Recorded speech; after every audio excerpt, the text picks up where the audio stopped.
Okay, we ready to do a second one? Oh. Broke the arrow. Okay.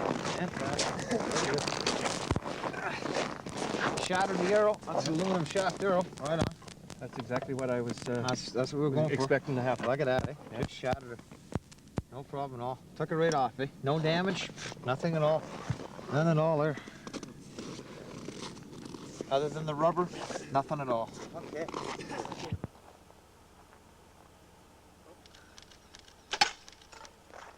Broke the arrow. Okay.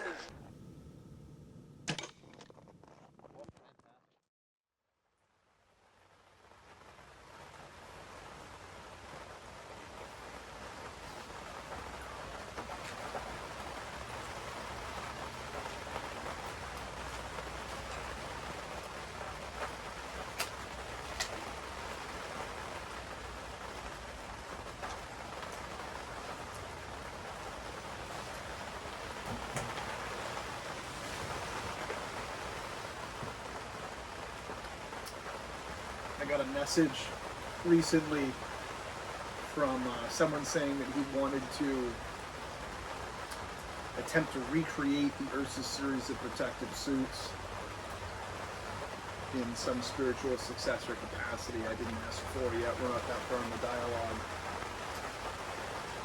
But it always intrigues me to see how far my father has reached over the years.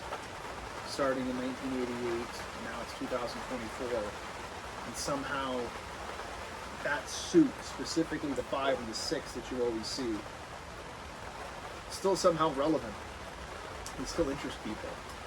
It's fascinating. A little bit of history there. What made those suits really special, and what I was thinking about when I sat down to do this, was how he designed the suits. I guess we'll get into that. I do believe he skipped there was never a Mark 1 or a Mark 2. He was very superstitious. I spoke with my father's college professor, and he said they just skipped the first 2. So I guess it started with the 3. Whatever. And you got the 4, and then the most famous would probably be the 5 and the 6. The 6 being in Project Grizzly, of course, and the 5 being the suit that you see getting hit by the pickup and things like that. That footage has went viral several times. It just got me thinking about armor, something I've been interested in since 2015 when my father and I were working with polymer and binding it to Kevlar, and then fabricating a suit. We were going to 3D print a suit essentially out of Kevlar, so you could have any design you wanted. You could be dressed up as a stormtrooper, but it's made out of Kevlar, so you're good. Which is fascinating. I don't want to split off too much here. I got to stay focused because there's a lot to cover with the armor, and then specifically we think about. In his autobiography, White Tape, which I will show eventually. I just have it with some other books right now, and it's raining, so it wasn't time to bring that one out yet. But in that book, he details the creation of the 5 and the 6 specifically. Or the 6 wasn't made yet, so there was some details before he actually started making it. And what makes those suits so special, specifically the 6 and the 7, a little bit of the 5, was that he didn't use any schematics. And I've been asked several times by people who message me saying, do you have designs, do you have schematics, do you have blueprints? Or like this gentleman who had contacted me saying that he wants to recreate the suits in some capacity. And one of the biggest things is, I have nothing. None of that exists because he didn't use blueprints or designs. He had a genuine gift. There was a genius there where he could conjure these images in his mind and he could create. Like, here's the thing. A lot of people do cosplay now, so I'm sure it's something that you can see all over YouTube. It was just someone making an Iron Man suit, Stormtrooper suit, whatever. And they can 3D print it, and they can fabricate it, and they make it out of all sorts of lightweight styrofoams and all that. But they're using measurements. They're 3D printing. These are precise tools. When my father would create these suits, I think what made them so special was it's almost like he was throwing them together from the junkyard. But beyond that, he never used blueprints. He never made sketches. They were never planned. somehow, we'll use the Mark 6 for reference that you see in Project Grizzly, he was able to sit down and take a haphazard mismatch of items. I always make the joke about in Iron Man 1, you got Jeff Bridges talking to one of the scientists and he's screaming and he's like, Tony Stark built this in a cave with a box of scraps, and I'd always make fun of my dad for that later. I'm like, that's you. You're doing this in a corner, in a closet practically, with a literal box of scraps. Anyway, so he's throwing these suits together from his head, no schematics, no blueprints. Somehow they fit his body perfectly. Perfectly. Every single time. How do you do that? How do you align a suit like that? And I'm talking not even a measuring tape, not a ruler, nothing. He built those things from scratch by hand. Even the Mark 7, which was made of solid titanium. It was absurd.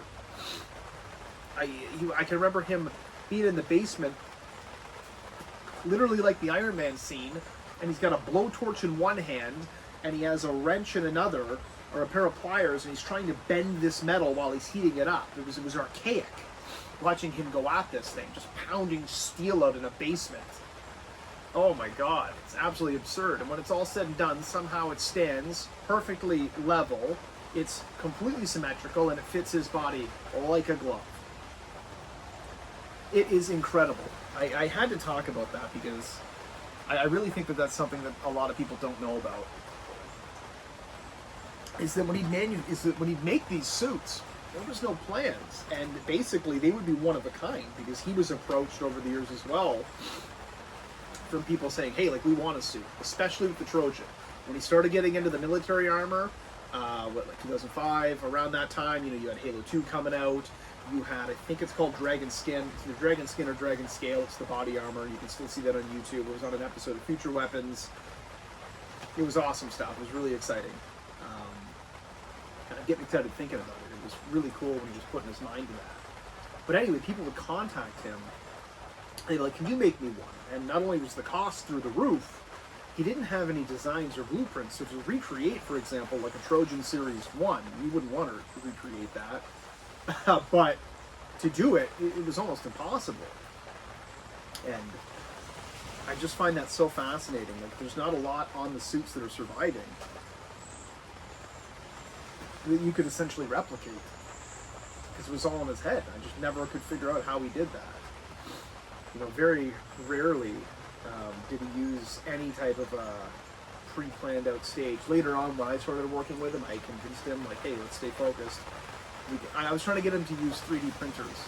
That was the big thing, and that's why I'm so invested in the armor. I get some questions sometimes as well about just, where do I fit into this? And I've been interviewed before, so do you want to pick up where your father left off? And I think bears are great, but I've never really had an interest in the animal or making suits to go do that type of stuff. However, in 2015, we started working on the Achilles, which was a continuation of the Heartsy, and that was on Ripley's Believe It or Not. Basically, think of a polymer, a resin. You could apply it to anything, so we'll use a woman's makeup pad for this example, and you can pick a car up with it. You turn that woman's makeup pad, and it's 10 times the strength of steel. And so it was incredible. What if you made a suit out of that?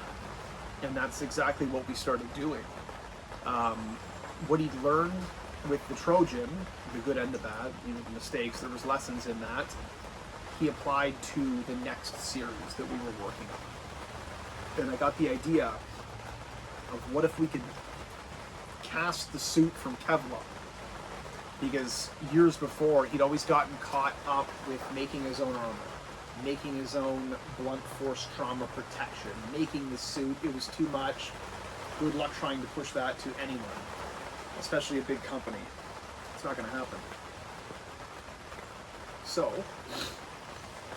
what if you could just take an existing material? We already know what Kevlar can do, right? We already know what ceramic plates can do. So what if we just made a suit of armor out of, I forget the exact layering, but let's say 25 sheets of Kevlar will stop a 9mm. It might be more, I don't know, but let's just use that as an example. So what if we make it out of 50 sheets of Kevlar? Well, now you know it's good for 44 or 357, whatever. I think 5.56 you could definitely do on the chest, and certain areas on the knees you could definitely handle a rifle around the way that it was sloped and layered. But anyway, we started building this suit out of Kevlar, and it was absolutely incredible. It was the first time we'd ever started using like molds, so that you could make every single shin pad the same, every single boot, everything like that. I was trying to get them into 3D printing. We never got there, unfortunately. Some things went sideways, but when I get asked about what I think about his legacy, if there's something that I could continue, it would definitely be that. And then again, people messaging me saying that they want to build their own armor, or they want to continue on with the Ursus or the Trojan series, and I'm absolutely flattered, and I think it's incredible that my dad had that lasting of an impact. But it's like it gets in my brain again. I'm like, man, we never built like the suit. And basically what that would be is essentially, there's a lot of popular firearms channels on YouTube, and those guys are all great, you know, and they're testing the ceramic plates and vests, and they got the ballistic dummies, and it's awesome. And I was like, man, I've always had a vision in my brain of one of the Trojan suits set up on a mannequin and having a YouTube channel like that, just a group of guys like a firing squad just pouring rounds into this armor and seeing what it could do. Because we actually tested the Nishin foot, which was essentially the knee, the shin, and the foot, Nishin foot, and 9mm and handgun rounds were just bouncing, like literally bouncing off of the material. It was incredible. And I still have the formulas for that. One day I hope to recreate them. But that's about it. That's all that really remains of the suits like that. There's no blueprints, there's no designs. There was never a Mark 1 and 2. The 3 and 4 are lost. I think the 5 was abandoned at some point. It had just sustained too much damage, and all the time in the dump, it was, you know, they threw it away. Which is a shame. Mark 6 is at the Lightbox, the Toronto International Film Festival. Somewhere, a collector owns the Mark 7. If you're out there and you watch this, please contact me. I'd love to get that back. He sold that many years ago, 2005, to a gentleman from America. He drove up to North Bay, in Ontario, of course, and he bought that Mark 7. So that's in someone's man cave right now. And then, of course, the Mark 8 is at the Hawk Shop here in North Bay. So that's it for the suits, and then everything else in terms of armor and legacy and blueprints is kind of just on like some paper that I have with the Hertzie formula. So someday, hopefully we'll get to recreate that. I think that would be incredible. Maybe someday on In Search of an Answer, we'll see something like that. I don't know. But these videos seem to usually be going one way, and then something else will happen and throw me on a different path. We just had the bear on my birthday, and kind of what that meant, and now I'm getting messaged about people recreating his legacy, and it's got me thinking about armor and formulas and blueprints, and I think that's my favorite thing about this, is I get to think about my father in a really positive way, and all the cool moments that we got to share together, and some of the really interesting stuff that we could still do moving forward, you know, as we get closer to 2025.